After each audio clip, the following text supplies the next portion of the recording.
الحمد للہ رب العالمین والصلاة والسلام على سيد الأنبياء والمرسلين وعلى آله وأصحابه أجمعين أما بعد أعوذ بالله من الشيطان الرجيم ما كان محمد أبا أحد من رجالكم ولكن رسول الله وخاتم النبيين وكان الله بكل شيء عليما قال النبي صلى الله عليه وسلم أنا خاتم النبيين لا نبي بعدي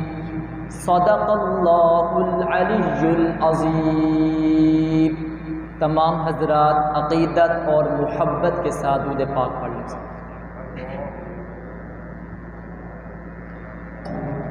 واجب الاحترام دوستوں، بزرگوں اور ساتھیوں، جو آیت کریمہ میں نے آپ حضرات کے سامنے تلاوت کی ہے، اس آیت کریمہ میں اللہ رب العزت نے 3 باتیں ذکر کی ہیں۔ نمبر 1 نام پیغمبر، نمبر 2 کام پیغمبر، نمبر 3 مقام پیغمبر۔ نام نبی، کام نبی اور مقام نبی۔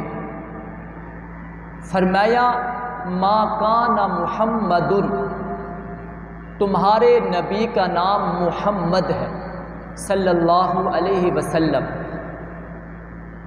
ولکن رسول اللہ، اس میں کام نبی کا ذکر کیا کہ تمہارے نبی کا کام رسالت ہے، اور تیسری چیز ذکر فرمائی وخاتم النبیین، تمہارے نبی کا مقام خاتم النبیین ہے۔ نام نبی محمد صلی اللہ علیہ وسلم، کام نبی رسالت، اور مقام نبی خاتم النبیین۔ میں انہی 3 باتوں پر اپنی عرض گزارشات کرنا چاہوں گا۔ ہمارے نبی صلی اللہ علیہ وسلم کا نام محمد احمد صلی اللہ علیہ وسلم ہے، اور حضور نے خود ارشاد فرمایا انا محمد، میں محمد ہوں، انا احمد، میں حامد ہوں، انا حامد، میں حامد ہوں، انا محمود، میں محمود ہوں، انا الماحی، میں ماحی ہوں، اللہ میرے ذریعے کفر کو مٹائے گا، وَأَنَا الْحَاشِرُ، میں حاشر ہوں، قیامت کے دن اللہ ساری قوموں کو، انسانوں کو میرے در پر جھکائے گا، وَأَنَا الْعَاقِبُ، اور میں عاقب ہوں، الَّذِي لَيْسَ بَعْدَهُ نَبِيٌّ، عاقب اسے کہتے ہیں جس کے بعد نبی نہ آئے۔ تو حضور نے اپنا تعارف خود کروایا کہ میرا نام محمد ہے، اور محمد کتنی عظمتوں والا نام ہے جو اللہ نے اپنے محبوب پیغمبر کو دیا ہے۔ فرمایا 1,24,000 کم و بیش انبیاء میں سے اللہ نے کسی کو یہ نام عطا نہیں کیا، اور اللہ نے اس نام کو اپنے نام محمود سے نکالا۔ محمود کا معنی تعریف کیا ہوا، اور محمد کا معنی بھی تعریف کیا ہوا۔ محمد کہتی ہیں جس کی بار بار تعریف کی جائے، اور جس کی بار تکرار تعریف کی جائے، جس کی اپنے بھی تعریف کریں، جس کی بیگانے بھی تعریف کریں، جس کی مسلم بھی تعریف کریں، جس کی غیر مسلم بھی تعریف کریں، جس کی واقف بھی تعریف کریں، جس کی غیر واقف بھی تعریف کریں، اور جس کی جبرائیل و میکائیل، اسرائیل و اسرافیل تعریف کریں، جس کی حسان اور نعمان تعریف کرے، جس کی سارا جگ تعریف کرے، اور جس کی جگ کا رب تعریف کرے، جس کی بار بار تعریف کرے، جس کی بات تکرار تعریف کی جائے، اسے ذات محمد کہتے ہیں۔ سب کہہ دو صلی اللہ علیہ وسلم۔ جس کی تعریف حضرت آدم نے بھی اپنے بیٹے شیش کے سامنے کی، جس کی تعریف حضرت ابراہیم نے اپنی دعا میں کی، جس کی تعریف حضرت موسیٰ نے اپنی قوم کے سامنے کی، جس کی تعریف جناب عیسیٰ نے بشارت دے کر کی، جس کی تعریف حضرت دانیال کے خواب کی تعبیر میں ہو، جس کی تعریف سارا جگ کرے اور جس کی تعریف کبھی ختم نہ ہو، اسے ذات محمد کہتے ہیں، اسے نام محمد کہتے ہیں۔ اللہ نے ہمارے محبوب کو وہ نام دیا ہے، اگر کوئی اللہ کے نبی صلی اللہ علیہ وسلم کی تعریف نہ بھی کرنا چاہے، جب لبوں پر نام محمد آ جاتا ہے، تعریف خود بخود ہو جاتی ہے۔ ارے محمد اسے کہتے ہیں جس کی بار بار تعریف کی جائے، جس کی عرش والا تعریف کرے، جس کی فرش والا تعریف کرے۔ آفرینش سے لے کر اب تک جس کی سب سے زیادہ تعریف کی گئی ہے وہ ہمارا نبی ہے۔ اب سے لے کر قیامت تک جس کی سب سے زیادہ تعریف کی جائے گی وہ ہمارا نبی ہے۔ قیامت کے بعد سے لے کر جنت میں جس کی سب سے زیادہ تعریف کی جائے گی وہ بھی ہمارا نبی ہے۔ نام محمد اللہ نے اپنے محبوب کو دیا ہے۔ یہ نام محمد اللہ نے اپنے خزانے میں چھپا کر رکھا تھا۔ حضرت آدم علیہ السلام سے بھول ہو گئی، اللہ رب العزت نے زمین پر بھیج دیا۔ حضرت آدم علیہ السلام 300 سال تک روتے رہے، آنسو بہاتے رہے، آنسو بہتے رہے۔ فرمایا ساری دنیا کے انسانوں کا آنسو جمع کیا جائے، ادھر اکیلے جناب آدم کا آنسو جمع کیا جائے۔ جناب آدم کے جو آنسو 300 سال میں نکلے ہیں ان کا مقابلہ ساری دنیا کے انسانوں کے آنسو مقابلہ نہیں کر سکتے۔ 300 سال تک آدم علیہ السلام اللہ سے معافی مانگتے رہے، اللہ نے جواب نہیں دیا۔ 300 سال کے بعد جناب آدم کو اللہ کہتے ہیں، اللہ نے کلمات دل میں القاء کیے۔ جناب آدم علیہ السلام نے اللہ کے حضور ہاتھ اٹھائے، اللہم اغفر لی خطیئتی بحق محمد، اللہ میری اس بھول کو حضور کے صدقے محمد مصطفیٰ کے طفیل سے، آپ کے وسیلے سے، آپ کے صدقے سے معاف کر دے۔ اللہ نے جناب آدم سے پوچھا، اے آدم بتا تو نے میرے پیارے محبوب محمد مصطفیٰ کو کیسے پہچانا ہے؟ جناب آدم نے فرمایا، اللہ جب تو نے مجھے پیدا کیا، جب میرے جسم میں روح کو پھونکا، ابھی روح میرے جسم میں داخل ہوئی تھی کہ میں نے اپنی نگاہوں کو اٹھا کر عرش معلیٰ کو دیکھا۔ عرش معلیٰ کے پائے پر ایک جملہ لکھا ہوا تھا، لا الہ الا اللہ محمد الرسول اللہ۔ میں نے کہا جس کا نام اللہ کے نام کے ساتھ لکھا ہوا ہے وہ عظیم ہستی ہے، کیوں نہ اس کا نام لے کر میں اللہ کی دربار میں، اللہ کی بارگاہ میں اس کا نام لے کر دعا کروں۔ اللہ رب العزت نے فرمایا، اے آدم اس نام کو کائنات کے بنانے سے 2000 سال پہلے میں نے عرش معلیٰ کے پائے پہ لکھ دیا ہے، اور تجھے بتا رہا ہوں اگر میں نے اپنے پیارے محمد مصطفیٰ کو پیدا نہ کرنا ہوتا، اے آدم تیری تخلیق نہ کرتا، اگر میں نے محمد کو پیدا نہ کرنا ہوتا آسمان کو وسعت نہ دیتا، اگر میں نے محمد کو پیدا نہ کرنا ہوتا میں زمین کو پستی نہ دیتا، اگر میں نے محمد کو پیدا نہ کرنا ہوتا چاند کو چاندنی نہ دیتا، اگر میں نے محمد کو پیدا نہ کرنا ہوتا سورج کو روشنی نہ دیتا، اگر میں نے محمد کو پیدا نہ کرنا ہوتا پھولوں میں خوشبو نہ ڈالتا، اگر میں نے محمد کو پیدا نہ کرنا ہوتا سمندروں کو طغیانی نہ دیتا، اگر میں نے محمد کو پیدا نہ کرنا ہوتا ندی نالے اور دریاؤں کو میں روانی عطا نہ کرتا، یہ سب کچھ بنایا ہے میں نے محمد مصطفیٰ کے لیے، یہ صدقہ ہے میرے پیارے محمد مصطفیٰ کا۔ کائنات چل رہی ہے، جب یہ صدقہ ختم ہو جائے گا پھر سورج کی روشنی بھی ختم ہو جائے گی، پھر چاند کی روشنی بھی ختم ہو جائے گی، پھر سبزے کی مہک بھی ختم ہو جائے گی، پھر پھولوں کی مہک بھی ختم ہو جائے گی، پھر سمندروں کی طغیانی بھی ختم ہو جائے گی۔ یہ کائنات ہے، صدقہ ہے محمد مصطفیٰ کا۔ ہم جو کچھ کھا رہے ہیں یہ صدقہ ہے پیارے آقا کا۔ جب یہ صدقہ ختم ہوگا کائنات بھی ختم ہو جائے گی۔ پر میں پیارے آدم، میں نے ان کو بنانا تھا تو تجھے بنایا۔ جناب شیس علیہ السلام دنیا سے جانے لگے، اپنے بیٹے شیس کو جناب آدم نے بلایا اور بلا کر کہا، بیٹا جب تجھ پر کوئی مصیبت آ جائے، جب تجھ پر کوئی پریشانی آ جائے، آپ نے نام محمد لینا ہے۔ بیٹے نے کہا، ابا جان یہ محمد مصطفیٰ صلی اللہ علیہ وسلم کون ہے؟ جناب آدم نے تعارف کروایا۔ جب رب نے روح پھونکی، عرش معلیٰ کے پائے پہ دیکھا، ایک جگہ پہ اللہ کے نام کے ساتھ نام محمد لکھا ہوا تھا۔ پھر رب کائنات کی طرف سے میں نے ساتوں آسمانوں کی سیر کی، ساتوں آسمانوں کے ہر کونے پر لا الہ الا اللہ محمد الرسول اللہ لکھا ہوا تھا۔ پھر میں در جنت پہ گیا، در جنت کے ماتھے پر بھی نام اللہ کے ساتھ نام محمد لکھا ہوا تھا۔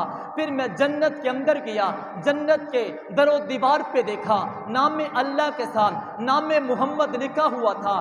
حوروں اور غلمان کے سینے اور پیشانی کو دیکھا، اس پر بھی نام اللہ کے ساتھ نام محمد لکھا ہوا تھا۔ میں نے جنت کے در و دیوار کو دیکھا، نام اللہ کے ساتھ نام محمد لکھا ہوا تھا۔ میں نے حوروں کی جبینوں پہ دیکھا، نام اللہ کے ساتھ نام محمد لکھا ہوا تھا۔ غلمان کے سینے پہ دیکھا، نام اللہ کے ساتھ نام محمد لکھا ہوا تھا۔ میں نے سدرہ کی انتہا پہ دیکھا، نام اللہ کے ساتھ نام محمد لکھا ہوا تھا۔ میں عرش سے لے کر فرش تک، فرش سے لے کر عرش تک جہاں پہ دیکھتا ہوں، ایک طرف نام اللہ نظر آتا ہے تو دوسری طرف نام محمد نظر آتا ہے۔ اس نام کو لینا تیری مشکل آسان ہو جائے گی، تیری پریشانی ختم ہو جائے گی۔ جناب شیس علیہ السلام نے آگے وصیت کی اپنے ابا جان جناب آدم کی، جب بھی مشکل وقت آ جائے نام محمد کے صدقے دعا کرنا، اللہ تمہاری دعاؤں کو قبول فرمائے گا۔ اللہ نے اس نام کو کیا عظمت عطا کر رکھی ہے، کیا برکت عطا کر رکھی ہے۔ میں قیامت کے دن دو آدمی آئیں گے، اللہ کہیں گے، اے میرے دو بندے تم جنت میں چلے جاؤ۔ وہ کہیں گے، مولا ہم تو گناہگار ہیں، ہم نے تو کبھی تجھے سجدہ بھی نہ کیا تھا، کبھی تجھے راضی بھی نہ کیا تھا۔ مولا جنت تو ان کو ملے گی جو عبادت گزار ہوگا، جنت تو اسے ملے گی جو تہجد گزار ہوگا۔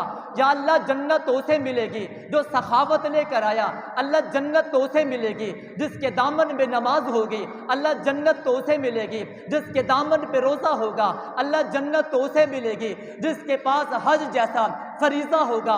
اللہ ارشاد فرمائیں گے، تمہارے پاس کچھ بھی نہیں ہے لیکن ایک کا نام محمد ہے، دوسرے کا نام احمد ہے۔ میں نے اپنے اوپر یہ فرض کر لیا ہے، یہ واجب کر لیا ہے، جس کا نام محمد ہوگا اسے بھی جہنم میں نہیں ڈالوں گا، جس کا نام احمد ہوگا اسے بھی جہنم میں نہیں ڈالوں گا۔ یہ نام احمد کی برکت ہے، یہ نام محمد کی برکت ہے کہ آج تمہیں جنت میں داخلہ مل رہا ہے۔ نام محمد کی جس نے تعظیم کی اللہ نے اسے نوازا، اللہ نے اسے نوازا۔ حضور ارشاد فرماتے ہیں، جس گھر میں نام محمد کا بندہ ہوتا ہے، عرش آسمان کے فرشتوں کے سامنے وہ گھر ایسے چمک رہا ہوتا ہے جیسے زمین والوں کے ہاں فرمائے کہ آسمان چمک رہا ہوتا ہے۔ میرا آقا ارشاد فرماتے ہیں، جس کو اللہ نے 3 بیٹے دیے، اس نے اپنے ایک بیٹے کا نام بھی محمد نہ رکھا، اس نے اپنے نبی کے ساتھ وفا نہیں کی۔ وفا اسی میں ہے، اللہ 3 بیٹے دے ارے تینوں کا نام محمد رکھ دے، اگر تینوں کا نہیں رکھا تو کم از کم ایک بیٹے کا نام تو محمد رکھ دے۔ یہ سلطان محمود غزنوی ہے جو غسل کر رہا ہے، غسل کے دوران اپنے ایاز جو وزیر تھا اس کے بیٹے کو بلایا، اس کا نام محمد تھا، نام محمد ذکر نہیں کیا، ابن ایاز کہہ کر ایاز کے بیٹے کو بلایا، ایاز کا بیٹا آ گیا، خدمت کر کے چلا گیا۔ ایاز نے سلطان محمود غزنوی کی دربار میں کہا، آقا آج آپ ناراض تھے، آقا آج آپ پریشان تھے، آپ سے مجھ سے کوئی ناراضگی ہو گئی کہ آپ نے نام محمد ذکر نہیں کیا۔ جناب سلطان محمود غزنوی نے کہا، میں نام محمد کیسے ذکر کرتا، تیرے بیٹے کا نام بھی محمد ہے، میرے محبوب پیغمبر کا نام بھی محمد ہے، میں طہارت پہ نہیں تھا، میں باوضو نہیں تھا، وضو کی حالت میں نہیں تھا، مجھے حاجت پیش آ گئی، مجھے ضرورت پیش آ گئی، تیرے بیٹے کا نام بھی محمد ہے، میرے محبوب پیغمبر کا نام بھی محمد ہے، میں جب بھی نام محمد لیتا ہوں، جب بھی نام محمد میرے لبوں پہ آتا ہے، میں طہارت کے ساتھ ہوتا ہوں، وضو کی حالت میں آتا ہوں، اسی وجہ سے آج میں نے ابن ایاز کہہ کر پکارا ہے، محمد کہہ کر نہیں پکارا، اس لیے کہ آج میں بے وضو تھا۔ یہ ادب ہے۔ اور سلطان عالمگیر سب کہہ دو رحمت اللہ علیہ، ایک غلام تھا، نام تھا اس کا محمد کلی، اسے ایک دن محفل میں صرف کلی پکار کر کہا، بلایا، وہ بھاگتا ہوا گیا، پانی کا لوٹا لے کر بادشاہ کی خدمت میں پیش کر دیا۔ لوگوں نے کہا، ارے بادشاہ نے کلی کہا ہے، پانی نہیں مانگا اور نہ ہی نماز کا وقت ہے۔ تو غلام نے کہا، مجھے پتہ ہے بادشاہ کو پانی چاہیے۔ اس نے کہا، بھئی تجھے کیسے معلوم ہوا کہ بادشاہ کو پانی چاہیے؟ غلام نے کہا، جب میرے آقا باوضو ہوتے ہیں تو محمد کلی کہتے ہیں، جب بے وضو ہوتے ہیں محمد کا نام لبوں پہ نہیں آتا، صرف کلی کہہ کر مجھے پکارتے ہیں۔ معلوم ہوا سلطان عالمگیر کو جو عظمت ملی ہے نام محمد کی عظمت کی وجہ سے ملی ہے اور ادب اور احترام کی وجہ سے ملی ہے۔ فرمایا، تمہارے نبی کا نام کیا ہے؟ ما کانا محمد، تمہارے نبی کا نام کیا ہے؟ محمد۔ سب کہہ دو صلی اللہ علیہ وسلم۔ نام محمد پہ گفتگو کروں تو وقت یہیں گزر جائے گا، کسی اور موقع پہ نام محمد پہ کلام کروں گا، گفتگو کروں گا۔ اللہ نے فرمایا تمہارے نبی کا نام ما کانا محمد، محمد ہے۔ اللہ ہمارے نبی کی کام کیا ہے؟ اللہ نے فرمایا ولاکن رسول اللہ، تمہارے نبی کا کام ہے رسول اللہ، رسالت کام ہے۔ رسالت کا معنی کیا ہے؟ اللہ سے لینا، امت کو دینا۔ جناب آدم بھی نبی ہیں مگر وہ صفی اللہ ہیں، جناب آدم نبی ہیں مگر صفی اللہ ہیں، جناب نوح نبی ہیں مگر وہ نجی اللہ ہیں، جناب ابراہیم بھی نبی ہیں مگر وہ خلیل اللہ ہیں، جناب موسیٰ بھی نبی ہیں مگر وہ کلیم اللہ ہیں، جناب یوسف بھی نبی ہیں مگر وہ صدیق اللہ ہیں، جناب عیسیٰ بھی نبی ہیں مگر وہ روح اللہ ہیں۔ جب میرے اور تیرے پیغمبر کی کام کی باری آتی ہے، اللہ کہتا ہے محمد الرسول اللہ، وہ نجی اللہ نہیں، یہ صدیق اللہ نہیں، یہ خلیل اللہ نہیں، یہ روح اللہ نہیں، یہ کلیم اللہ نہیں۔ اللہ کیا ہے؟ مقام رسالت کا کام کیا ہے؟ نبی کا کام کیا ہے؟ اللہ کہتے ہیں ولاکن رسول اللہ ہے، میرے نبی کا کام رسالت ہے۔ میں نے کہا رسالت کا معنی ہوتا ہے اللہ سے لینا، اللہ سے لے کر امت کو دینا۔ لیا تو جناب آدم نے بھی اللہ سے انعام لیا ہے، لیکن اللہ نے کہا میدان عرفات میں جا پھر تجھے انعام دوں گا۔ رب سے انعام حضرت ابراہیم نے بھی لیا ہے، رب نے کہا آگ کے چیخے میں جا تجھے پھر انعام دوں گا۔ جناب موسیٰ کو انعام ملا، رب نے کہا کوہ طور پہ جا وہاں پہ تجھے انعام ملے گا۔ جناب عیسیٰ کو رب نے انعام دینا چاہا، بیت اللحم میں رب نے انعام عطا کر دیا۔ ہر نبی نے رب سے لیا ہے، لینے کا انداز اور ہے، ہے، رب کے دینے کا انداز اور ہے۔ جب محبوب پیغمبر کی لینے کی باری آتی ہے، اللہ تو کبھی مکہ کی دھرتی پہ اپنے محبوب پیغمبر کو انعام دیتا ہوا نظر آتا ہے، کبھی بیت الحم دکھاتا ہوا نظر آتا ہے، کبھی کوہ طور معراج کی رات محبوب کو دکھاتا ہوا نظر آتا ہے، کبھی بیت المقدس دکھاتا ہوا نظر آتا ہے۔ پھر بیت المقدس میں سارے انبیاء کو بلا کر امامت انبیاء کروا کر رب نے کہہ دیا محبوب میں تجھے انعام دے رہا ہوں۔ اللہ کیا انعام دے رہا ہے؟ فرمایا انبیاء نے جس مقام پر مجھ سے انعام لیا ہے وہ انعام کی جگہ بھی تجھے عطا کروں گا، وہ انعام کی جگہ پہ تجھے دکھاؤں گا، تجھے مکہ بھی دکھاؤں گا، جہاں پہ ابراہیم خلیل اللہ بسے تھے تجھے بیت الحم بھی دکھاؤں گا، جہاں پر عیسیٰ علیہ السلام پیدا ہوئے تھے تجھے کوہ طور بھی دکھاؤں گا کہ موسیٰ علیہ السلام نے اللہ سے اس جگہ پہ کھڑے ہو کر رب سے کلام کیا تھا، تجھے بیت المقدس بھی دکھاؤں گا کہ باقی انبیاء کا مسکن بیت المقدس رہا ہے۔ اللہ نے بیت المقدس میں امامت انبیاء کروا کر ساتوں آسمانوں کی سیر کروا کے جنت دکھا کر جہنم دکھا کر ساتوں آسمانوں کو آگے آقا کو اٹھوا کر عرش پہ بلوا کر رب انعام دیتا ہے۔ میں نے کہا انعام کیا ہے؟ اللہ کہتے ہیں کائنات کی جو ابتدا ہے اسے بیت اللہ کہتے ہیں، اس سے میں نے اپنے پیغمبر کو اٹھوایا ہے، اور کائنات کی جو آخر ہے، کائنات کا جو انتہا ہے اسے عرش کہتے ہیں۔ اللہ بتانا کیا چاہتے ہو؟ بتانا چاہتا ہوں میرا محبوب پیغمبر تو ہی اول ہے، میں نے بیت اللہ سے تجھے اٹھوایا ہے، ساتوں آسمانوں کی سیر تجھے کروائی ہے، تجھے جنت کا نظارہ کروایا ہے، تجھے سدرۃ المنتہا بھی دکھایا ہے، 70,000 نوری پردوں کو پار کروا کر عرش پہ بلوا کر تجھے بتا رہا ہوں کائنات کی انتہا عرش ہے، کائنات کی ابتدا بیت اللہ ہے، بیت اللہ سے تیری ابتدا ہو رہی ہے، عرش پر تیری انتہا ہو رہی ہے۔ محبوب بتانا چاہتا ہوں سارے انبیاء وہ اپنے الگ الگ مقام رکھتے ہیں، محبوب تو ہی اس کائنات کی اول ہے، تو ہی اس کائنات کی انتہا لیا سب نے اللہ سے ہے، لینے کا انداز مختلف ہے، اللہ کا دینے کا انداز بھی مختلف ہے، لیا محبوب پیغمبر نے بھی اللہ سے ہے،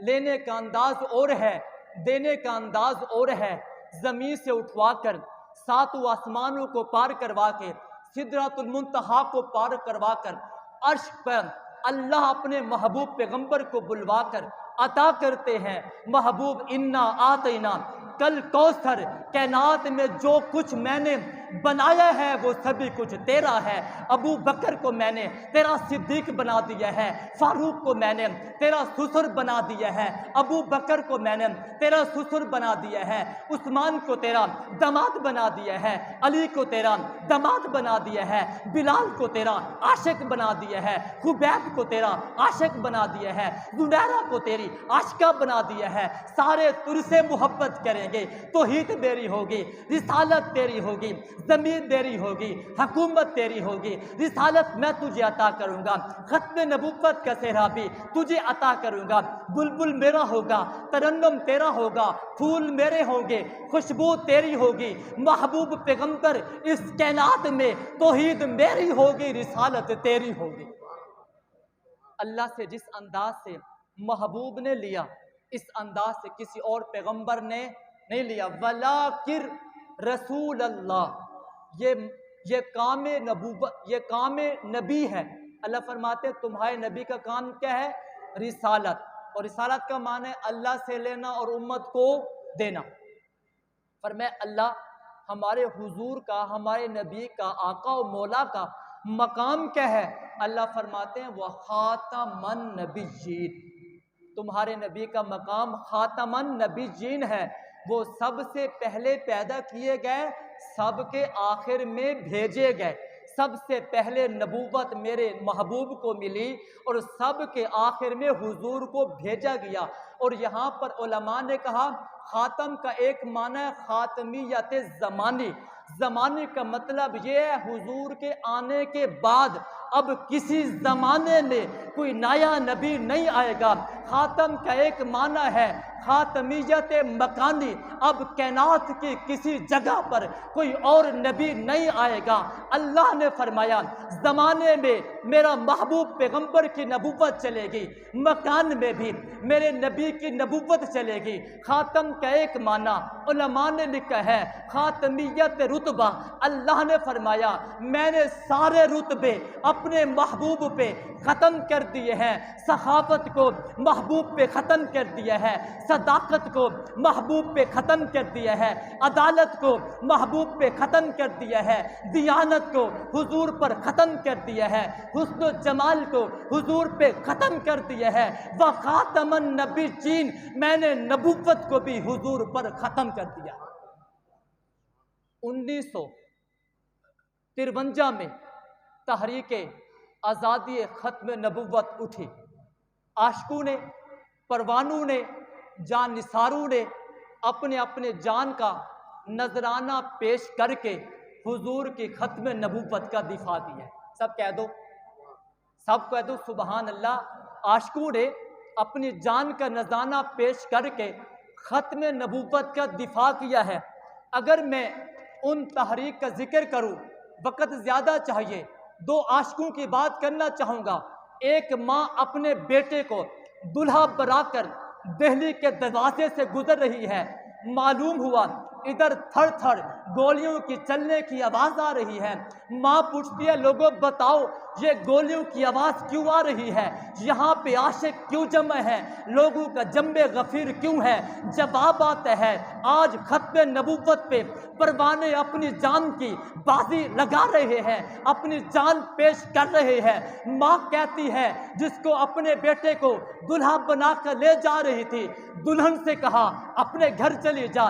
براتیوں کو رخصت کر کے اپنے بیٹے کو بلا کر کہا بیٹا آج کے لیے میں نے تجھے پیدا کیا تھا, آج کے لیے میں نے تیری تربیت کی تھی. آج وقت ہے حضور کی ختم نبوت پر پہرا دینے کا. آج وقت ہے حضور کی ختم نبوت پر اپنی جان نثار کرنے کا. بیٹا ماں کے حکم پر تحریک ختم نبوت پہ چلا جاتا ہے اور جا کر اپنی جان کو قربان کر دیتا ہے, جام شہادت نوش کر جاتا ہے. ماں کہتی ہے جب کل قیامت کا دن آئے گا اللہ کی بارگاہ میں کہوں گی میں ایک شہید کی ماں ہوں, تیری شادی جنت میں ہوگی, اس جنت میں میں حضور کو دعوت دوں گی, حضور تیرے نکاح میں شریک ہوں گے, تیری شادی میں شریک ہوں گے. نوجوان تحریک ختم نبوت کے لیے, آقا کی عزت و ناموس کے لیے اپنی جان کی قربانی کو پیش کرتا ہے. جب اس نوجوان کے لاشے کو اٹھایا گیا, گولیوں کو دیکھا گیا, گولیاں پیٹھ پر نہیں لگی ہوئی تھی. سینہ جب کھول کے دیکھا سارا سینہ گولیوں سے چلی ہوا تھا. اس عاشق نے بتا دیا عشق مصطفیٰ دل میں ہے, عشق مصطفیٰ اس سینے میں ہے. جہاں پہ عشق مصطفیٰ ہے, جہاں پہ ختم نبوت کا نعرہ ہے, میں گولی بھی وہی کھاؤں گا, میں گولی بھی وہی کھاؤں گا. اسی تحریک میں ایک بوڑھا 80 سال کا اپنے بیٹے 7 سال کے معصوم بچے کو لے کے آتا ہے اور آ کر کہتا ہے ختم نبوت زندہ باد. کافر نے گولی چلائی, 80 سالہ بوڑھا ختم نبوت کا پروانہ دیوانہ مستانہ جام شہادت نوش کر جاتا ہے, اور 7 سالہ بیٹا اس کے اوپر بھی گولی آ کے لگی, وہ بھی جام شہادت نوش کر دیا اور بتا دیا اس امت کے عاشقوں کا جذبہ اور جہاد اور حضور سے محبت اتنی ہے, اگر حضور کی عزت اور ناموس کی باری آئے گی 70 سالہ بوڑھا بھی اپنی بڑھاپے کو نہیں دیکھے گا, وہ بھی اپنے بڑھاپے کو حضور پر قربان کر دے گا. اور 7 سال کے بچے نے بھی کہہ دیا میں اپنے معصوم بچپن کو بھی اللہ کے محبوب پیغمبر پہ قربان کر دوں گا. بوڑھے نے 80 سالہ اپنی زندگی کو حضور پہ قربان کر دیا، بچے نے 7 سالہ زندگی حضور پر قربان کر کے بتا دیا، 80 سالہ بھی نبی کی عظمت کا، نبی کے ناموس کا، نبی کی ختم نبوت کا محافظ ہے، 7 سالہ بچہ بھی نبی کی عظمت کا محافظ ہے۔ آخری بات ذکر کروں گا، ایک بوڑھے کو لایا گیا، اس بوڑھے کو گاڑی میں ڈالا گیا، دشمن لے کے جا رہا ہے ختم نبوت کے اس پروانے کو، اب اس کی زبان پہ لفظ جاری ہوا، ختم نبوت زندہ باد۔ انہوں نے کہا بھائی یہ نعرہ نہ لگاؤ، اسی نعرے کی وجہ سے تو آج لوگوں کی جانیں جا رہی ہیں۔ اس نے کہا ختم نبوت زندہ باد، گاڑی سے اتارا اور عدالت میں پیش کیا گیا۔ عدالت میں جج نے کہا اس کو 1 سال کی سزا ہے، اس نے کہا ختم نبوت زندہ باد، اور جج نے کہا اسے 2 سال کی سزا ہے، اس نے کہا ختم نبوت زندہ باد۔ 1 سال بڑھاتا رہا، یہاں تک کہ 20 سال بڑھا دیے، اس کی سزا 20 سال ہے۔ اس نے 20 سالہ سزا سن کر بھی کہا ختم نبوت زندہ باد۔ اس نے کہا اسے جیل کی کال کوٹھی میں ڈال دو، اس نے کہا ختم نبوت زندہ باد۔ اس جج نے فیصلہ کیا اسے سولی کے پھندے پہ لٹکا دو، اس نے کہا ختم نبوت زندہ باد۔ اس جج نے کہا اس کے سینے پہ گولیاں مار دو، اس نے کہا ختم نبوت زندہ باد۔ جب اس نے جذبہ جہاد کو دیکھا، جذبہ عشق کو دیکھا، حضور کے ساتھ محبت کو دیکھا، 1 سال کی سزا سنائے گے پھر بھی ختم نبوت زندہ باد کا نعرہ لگاتا ہے، جیل میں جانے کی بات آئے پھر بھی ختم نبوت زندہ باد کا نعرہ لگاتا ہے، پھانسی پہ پھندے پہ چڑھنے کی بات آتی ہے پھر بھی ختم نبوت کی زندہ باد کی بات کرتا ہے۔